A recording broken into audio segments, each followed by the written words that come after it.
I'm Lance Russell. I'm from Sydney, Australia, and I'm a freestyle motocross rider. It all kicked off from video games, and I played video games flat out of every bike under the sun. I started getting into freestyle on video games, and then I started watching Crusty Demons movies. One Christmas I ended up getting a bike, which was like a dream come true. We had no tracks to ride on, no land to practice, so I signed up to motocross, and all I wanted to do was the jumps on the motocross track. Eventually I got good enough to be doing like mid-race, I'd be doing like one-handers and finish a race off doing a no-hander lander. I thought that was pretty cool. Luckily enough, I had the opportunity to ride at a friend's house who had ramps.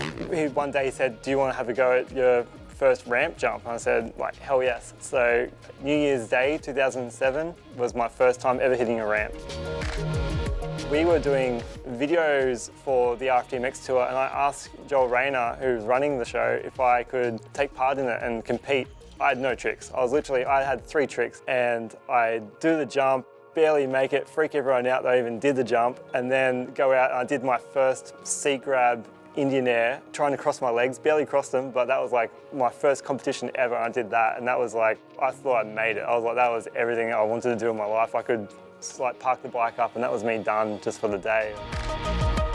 One of the most generous riders will have to be Jackson Strong. He taught me how to backflip. I drove there late one night, and when I arrived, the van smelled really hot, and the next day I came out and I found that the engine had gone, it's blown a head gasket, and I couldn't get home. Jackson organised a truck to come, get the van. Jackson drove me all the way home, which is a 6-hour drive. And, you know, who would do that? Jackson's just a rare kind of guy, you know, like world's best and also most generous. Like he's a really good example for our sport, I think.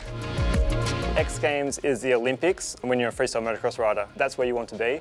And when X Games came to Australia for X Games Sydney, it felt good to like see your bike lined up, like the Kawasaki's lined up against like Axel Hodges' bike there as well.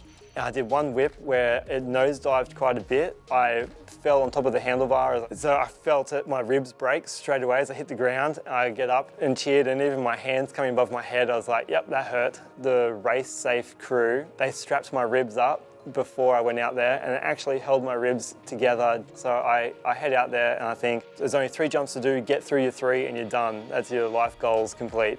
I'm just sitting there, goggles off, really relaxed, and then Steve Minnie, he goes up and he jumps right in front of me. I'm going, oh, I think we're jumping again. It still didn't really click to me. I'm like, maybe we're doing the whole 6 riders again. So then I'll quickly put my goggles on, go out, do my one more jump and turn back around in the queue. Josh Sheen pulls up to me, and I go to him, "Is this the final?" And he laughs at me and he goes, "Yeah, you made the final." I was like I was in just absolute disbelief. I was like, "Are you kidding me?" Like, I actually made the final in X Games, and at that moment, it just adrenaline took over. I just could not believe what was happening. So X Games in the US is definitely a goal. I'll do everything I can to work to get there. That's definitely a future goal that I'd love to do, and hopefully, like, we'll see what happens. Best way to see us ride is if you keep an eye on my Instagram. I'll be posting where we're doing shows all over Australia. Like Freestyle Kings and I have been doing shows through shopping centres recently. It's always a good spot to come watch us, so just keep an eye out for what events are coming up.